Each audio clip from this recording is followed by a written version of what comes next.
لبيته الطيبين الطاهرين واللعنة الدائمة على أعدائهم أجمعين. قال الله العظيم في كتابه الكريم: بسم الله الرحمن الرحيم: ومن آياته أن خلق لكم من أنفسكم أزواجا لتسكنوا إليها وجعل بينكم مودة ورحمة. And one of his signs is that he created mates for you from yourselves, that you may find rest in them, and he put between you love and compassion. آمنا بالله صدق الله العلي العظيم. صلوا على محمد وآل محمد.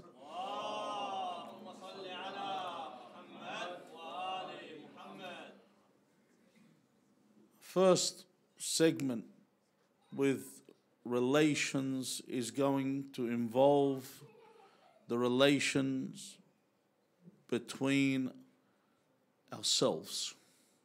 When we say ourselves, we mean us and those around us. And in fact, Allah Azza wa Jal, when He mentions in this verse, He says, and of His signs. وَمِنْ آيَاتِهِ أَنْ خَلَقَ لَكُم مِّنْ أَنفُسِكُم. From yourselves, He created from yourselves, meaning humans like you. You weren't forced into any degradation or humiliation. You were meant to deal with others that are like you, and to see others that you deal with as humans and no less. So no misandry and no misogyny. Misandry meaning those that hate males, and misogynist is someone that hates females. So Islam did not allow for this. So when Allah Azza wa Jal mentions this term, in case anyone was wondering why I mentioned hate of males before hate of females, because in the West I generally go on the guy's side, and in the Middle East I go on the female side, because I like to even up the scale, because it's tilted either way, depends on where you are. So Allah Azza wa Jal is speaking to His creation that those around you are yourselves. They're you. They're not any less than you, because there are those with opinions that others are less than them. There are some people in certain countries in the world, when they refer to a woman, they will say terms like, and these are a few of people, but they exist, that they'll say about their wife, they'll say, tikram zoshti. This is the term that they use. Tikram is like saying in Lebanese, we say ajallak. It's like when you speak about an animal. For example, if you want to mention a donkey, you say ajallak al-himar. And generally in the Gulf areas and these regions, they'll say tikram al-himar. So when they refer to their wife, they'll say tikram zoshti. In other words, they perceive their wife as something that is of the level of an animal or less. And this isn't abnormal even in the Western world. It wasn't until the 1800s where women were officially recognized as human beings in France. Before that, they were seen as less than this. Even the rights of women, as we know, only came to be recognized in this world recently. Even up till now, the women don't have the rights that they want to attain. They're still used in advertising to sell products, and they still don't have the correct rights that Allah had ordained for them, that Allah Azza wa Jal had chosen for them. And likewise, when it comes for our relationship with women, with their husbands, and husbands with their wives, they don't perceive each other as being alike. Instead, they tend to see the person as the other team. And this is what happens when they discuss with other people their problems. when they're talking to other people, they say, don't let her do this. Or when you speak, when a girl's speaking, a lady's speaking to her friend, she says, don't let him do this. As if to pull them apart. Allah Azza wa Jal then mentions azwajan. Min anfusikum azwajan. So of yourselves, Allah made azwaj. In fact, everything is in pairs. Everything. We may not perceive this. Because Allah Azza wa Jalla says in the Quran, Subhana alladhi khalaqa al-azwaja kullaha mimma tunbitu al-ard wa min anfusihim wa mimma la ya'lamun. That Allah Azza wa Jalla created things in everything in pairs. Of what comes from the earth and of yourselves and of what you do not know. Some people say, no, there are things that are hermaphrodites. There are things that are single sex living entities. But this is not true. This is what they perceive. Bear with me. You know, a lot of people, when a scientist says something, people say, scientist said this. So what?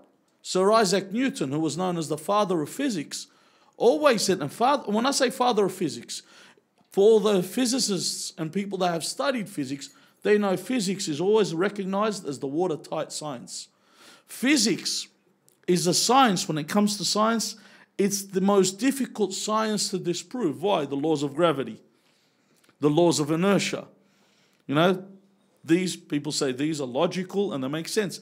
However, he even said that what I perceive to be true may not be true in the future. Because science is a study of what? Observation. That I observe things, and based on how I observe these things, I come to my deduction. I come to my conclusion. What is to be at the end. So when they say, for example, a seahorse is a hermaphrodite, I don't know if they've changed that opinion. It was like when they said a hyena was what? In the past, they used to say a hyena was a hermaphrodite. A hyena was only a single gender entity. Why? Because both males and females had a protrusion, and I don't want to go into more terms, a protrusion from their body that looked like a male organ. Both did. And this wasn't a male organ. However, because they would mock mate, they considered them to have both reproductive organs. However, another thing that made it difficult for them to be able to differentiate between the two is the fact that a hyena is a matriarchal animal. You know, generally, when you look at animals, the male is always in charge and is larger. If you look at the pack of lions, the male has a mane and he's in charge of the pride. In the pride of lions, there could be 20 lionesses and they're subservient to this lion. However, in the society of the hyena, the matriarch, the female's in charge. And in fact, the highest ranking male in this society is lower than the lowest ranking female. This is how it works. So because they couldn't understand this, because back in the days when they were looking at this, they perceived women as the least of beings they couldn't accept in their observations. So they said, listen, they must be a single gender within all these animals. So everything was created in pairs. We were made to be pairs. And even when it came for us to be in pairs, Allah Azza wa Jal did not begin the world with a single pair, a single gender pair. You know, I remember when we were kids and we used to do scripture, and the scripture teacher used to say it was Adam and Eve, not Adam and Steve. And this was a big issue that people had at the beginning. That when people mention that, for example, same gender couples are acceptable and it is normal, these same people say that we came about from what?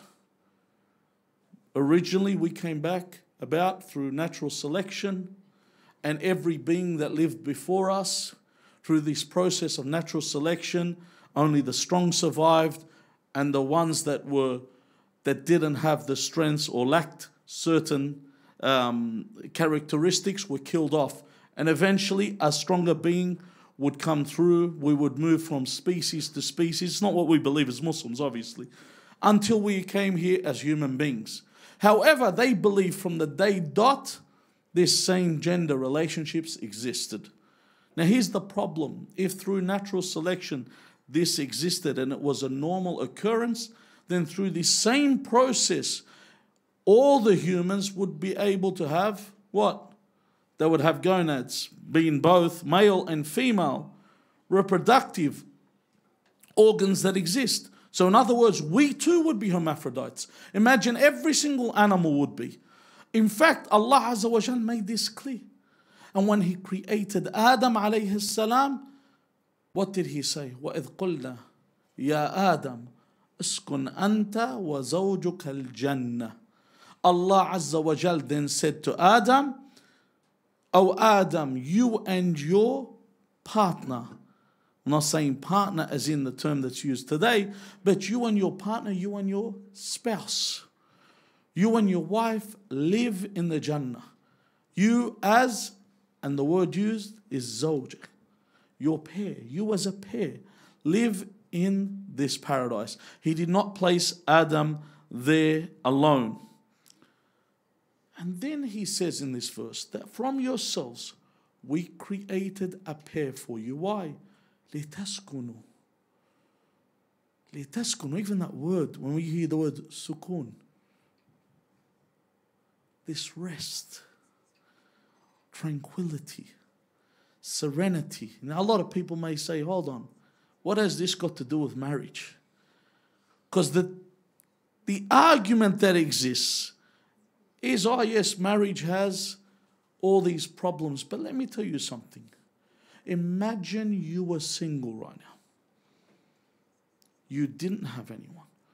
Now, I'm not talking about the people that are single right now because they wouldn't know. The people that have never been married do not understand what it's like to be married. Have never had the pleasure of being married. There is a proverb that they say, no man is an island. Probably heard this proverb. What does it mean? When we say what is an island is a piece of land that is isolated. It's a piece of land that is by itself. There is no human that is alone, that can be alone. Even those that wish to live by themselves, or those that work jobs where they work by themselves, they are different in character. When they're set alone from people, they are different. They are socially awkward. They cannot interact with others. It's natural for you to socialize.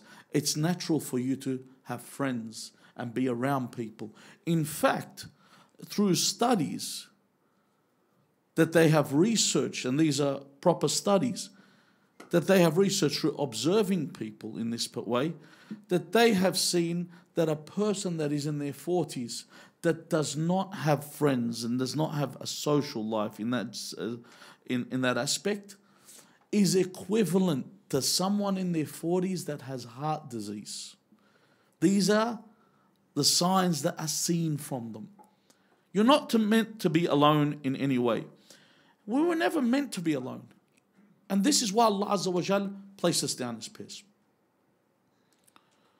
Even when Paul had written the majority of the New Testament, which has been written by Paul. If you look at the majority of the books in the New Testament, they're written by Paul. So basically, when you're reading the New Testament, you're reading Pauline texts. You're reading Paul's work. So Paul is a person that really stands for celibacy. In fact, he says a true man of God, or someone that's truly associated with God, does what? Abstains from getting married. But if you can't and you are forced to get married, then get married.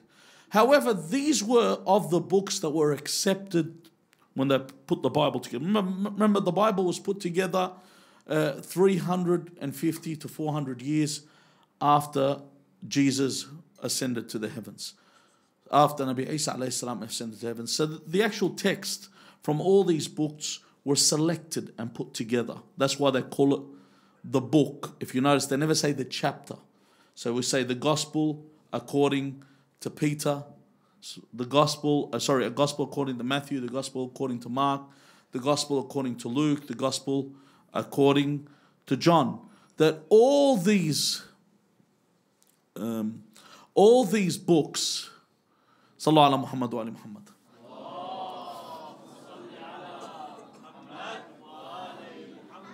I think I got a bit of OCD. The second I saw something wrong with my Abi, I couldn't think anymore. So all these chapters are called books. This is what their name is, the titles. Why are they called books? They're not even the size of books. It's because these were books, religious texts that people used to read. Then they brought these books together. The books that they did not accept, they called books of Apocrypha, apocryphal books. And apocryphal books was a book that was rejected by the church. One of the apocryphal books is called the Acts of Paul and Thecla. The Acts of Paul and Thecla is a book that really promotes and propagates what? Celibacy. In fact, this is where Paul says that everyone should just even leave their spouse.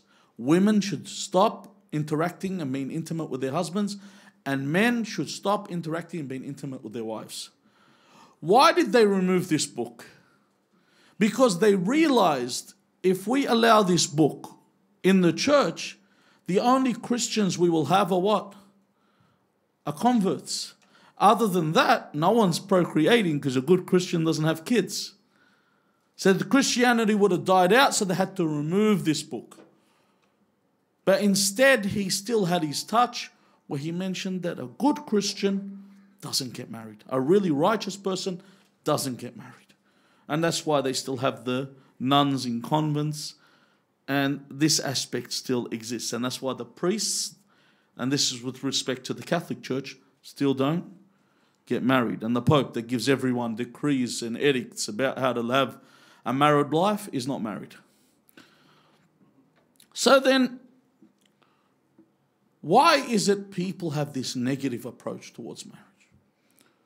Our problem is we bicker with those we love more than we bicker with a stranger. With those that we see, we tend to have fights with them more often. Why? Because they absorb more. This is the way we perceive them. We look at this person that they can handle more. This is why a child will give his parents more hell than that they will give another authority figure. I'm talking about general sense. And siblings will fight with one another more than they will fight with their school friends. In fact, how often have your children come home and you find out that one of your children backed another friend over their sibling, that they stood on their side? You hear this story all the time because we know our siblings can absorb more. And people tend to do this when they come home with the partner, even though this is contrary to Islam. The rights of your family are far greater than the rights of any foreigner. They hold a highest position when it comes to this regard.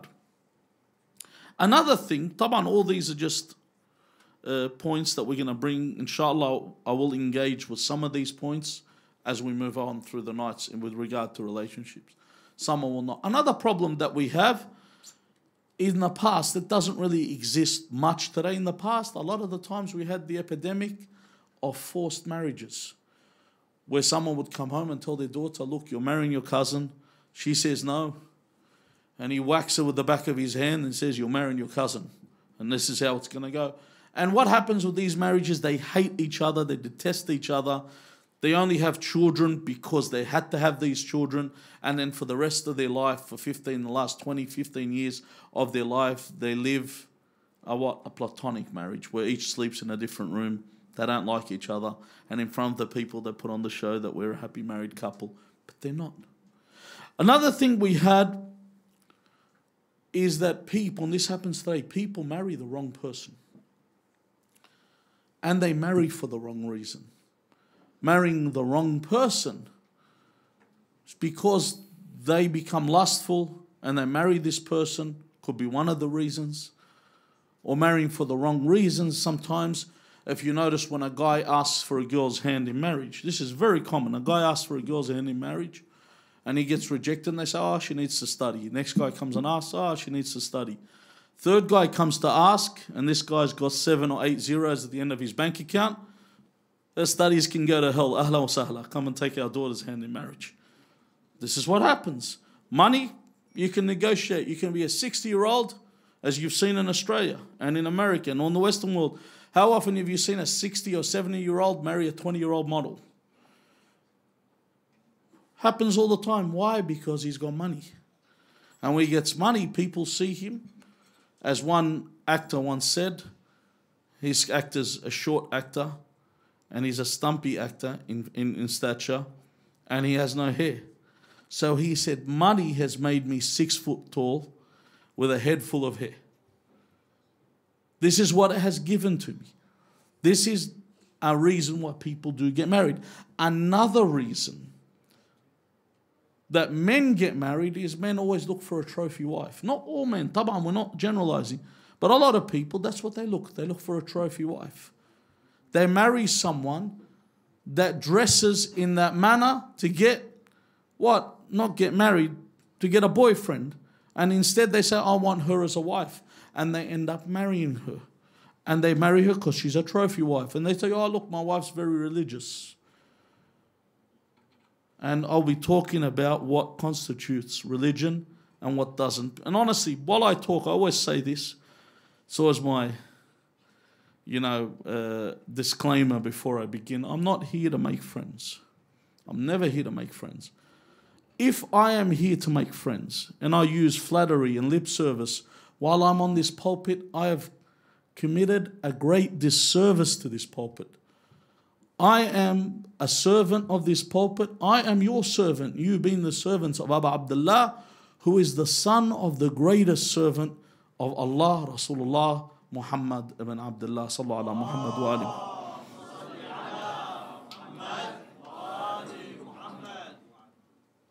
And this is why I will say things people may find offensive over the nights, but this isn't a reason to find offensive. I'm talking about myself before I talk about others. Me, I'm talking about myself, and I'm talking to myself, and I'm abusing myself. And you are just the audience to me abusing myself. Now, there are things that constitute religiosity and show that someone's religious, and there are things that do not. And this is what we will cover over these nights. Even if you take a look at those that did marry for wrong reasons, a lot of them, their marriages didn't eventuate. It never happened, as in the case of Ja'da. Ja'da was the wife of Imam al-Hasan al-Mushtaba, salawatullahi wa salamu alayh.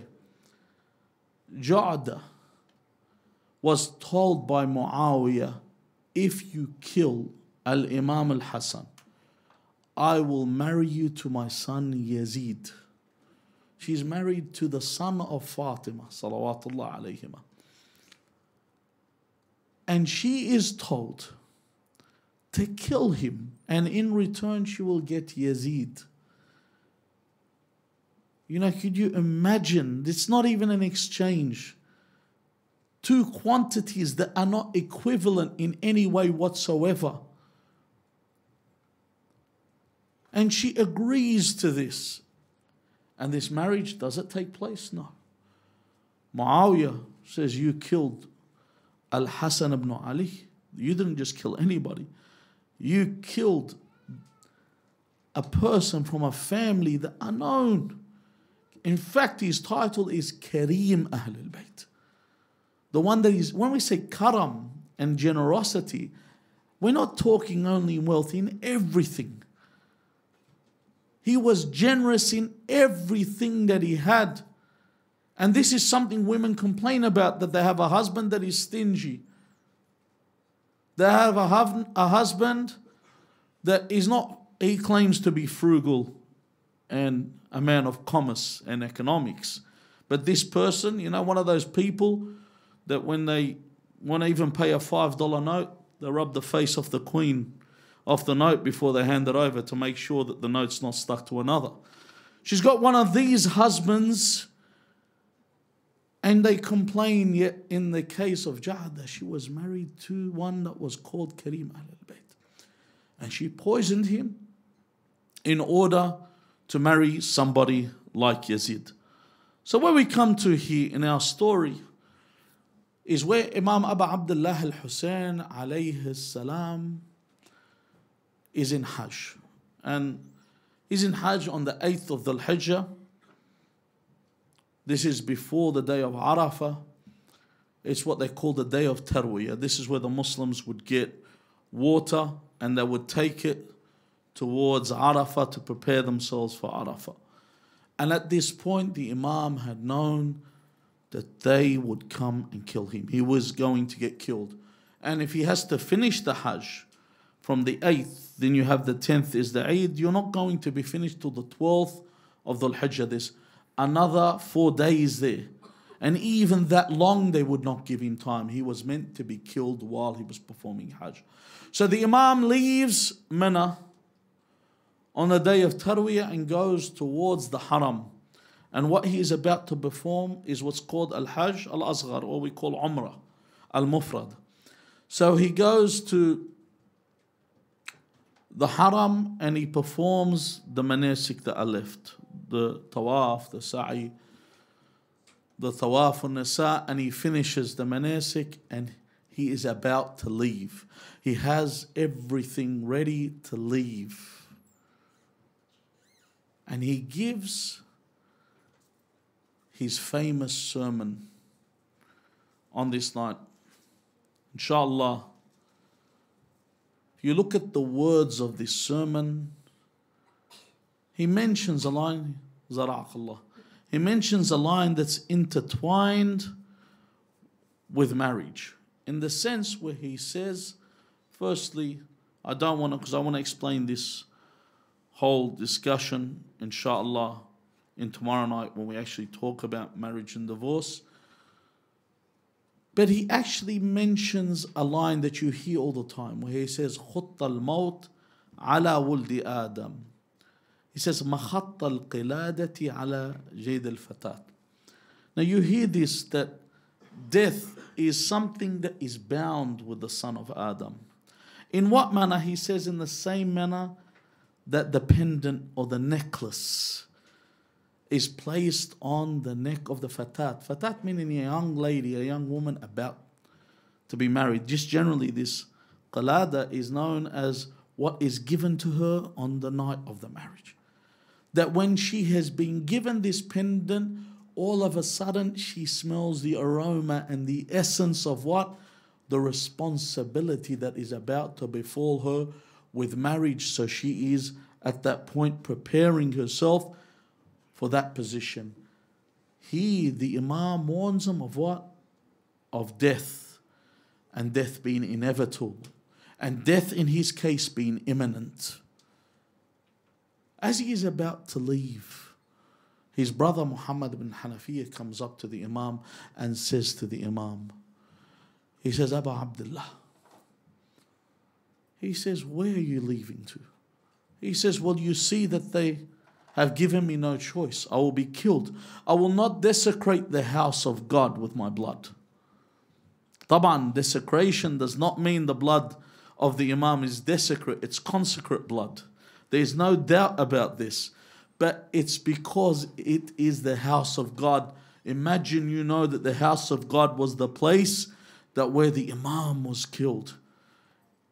This is a grand crime that could be committed. In fact, when you go to Masjid al-Kufa and you know that Imam Amir al-Mu'mineen had been struck there, you have that feeling that this is where the Imam had been struck. That sad feeling that you see there, that you feel there when you're in Masjid al-Kufa. So he says the people of, I'm heading towards Kufa, the people of Kufa. But what you need to understand, on this day is the same time that Muslim Ibn Aqil alayhi salam has been killed, but the news hasn't come to Imam Hussein alayhi salam yet. So he's leaving And Muhammad ibn Hanafiya says, why don't you go to Yemen or go somewhere else? There's no need to go in that northerly direction. You know the people of Kufa. Because you need to remember, Kufa was what? Was a hub. When we say the people of Kufa, people tend to go, oh yeah, this guy's from that region did this. No. The people of Kufa was a hub for where all criminals from all around the world would come because it was huge. Just like if you were to say that New York has Americans. If I was to ask you what is an American, what would you say? If you go to New York, in Times Square, you will not be able to differentiate who's from who. For example, even if you look at Sydney, you move into Sydney, you know, your impressions from outside is you're coming to a country, there's kangaroos and koalas everywhere. You arrive, there's all sorts in this country. There's all different people. And Kufa was a city full of all sorts. It wasn't an actual people. And this is the whole history of Kufa has always been like this. Because you're talking about the cradle of civilization is where? Ancient Sumer is where civilization began. These are all ancient cities. This is where people would come to. This is where people would gather. So the Imam's brother tells him, your father, Amir al-Mu'mineen, our father was betrayed by these people. Your brother, Imam al-Hassan, was betrayed by these people. You'll be betrayed. And then the Imam said, I will consider what you say. And then in the morning, the Imam is about to leave. Muhammad ibn Hanafiya comes and says, where are you going? He says, I'm going to Kufa. I'm going in that direction. He said, but you told me you would consider what I said. He said, I considered what you said. But then Rasulullah sallallahu alayhi wa sallam came to me and said to Hussein, Oh Hussein, you have to go in that direction because Allah desires to see you killed. Allah desires to see you killed. And then he says, Oh Hussein, Muhammad al-Hanafi says, what about the women and children? If someone's about to go fight, someone's about to go die, someone's going to a very dangerous place, we tend to go alone. No one takes their family with them. No one puts their family in harm's way. This is in fact one of the arguments that we give when people say, oh, well, you know, the naysayers, when they tell you, why did Fatima alayhi salam answer the door when the attackers came to the door? Well, the answer we give them, that people say, why would you put your wife in harm's way if you're knowing they're coming to attack you? You say, Imam Hussein took his family when there's amrun min Allah, there's a command from Allah Azza wa Jal. It's not something you can question. Imam Hussein alayhi salam said, Allah desires to see them what? As captives. Allah Azza wa Jal is the one that desires to see them as captives. Assalamu alayka ya Aba Abdullah. وعلى الأرواح التي حلت بفنائك عليك مني سلام الله أبدا ما بقيت وبقي الليل والنهار ولا جعله الله آخر العهد مني لزيارتكم. السلام على الحسين وعلى علي بن الحسين وعلى أولاد الحسين وعلى أصحاب الحسين ورحمة الله وبركاته.